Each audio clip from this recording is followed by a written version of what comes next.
Shalom, my beautiful sisters. Most High in Christ bless you all. Y'all know what day it is. It's the Sabbath. Happy Sabbath. Happy Sabbath. That's right. Happy Sabbath. Happy Sabbath. Rejoice.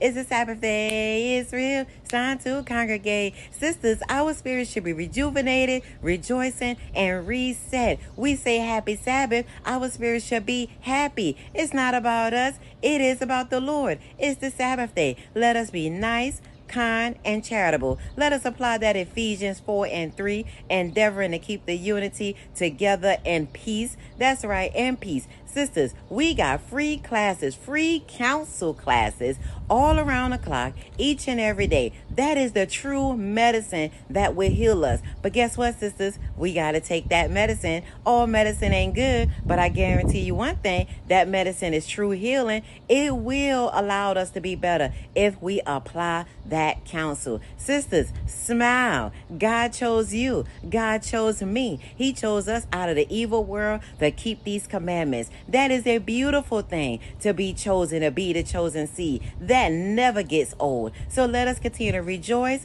and let us continue to keep the Sabbath day holy. Rejoice. It's the Sabbath day. It's real. It's time to congregate. Rejoice. It's the Sabbath day. It's real. It's time to congregate. In the truth, no excuse.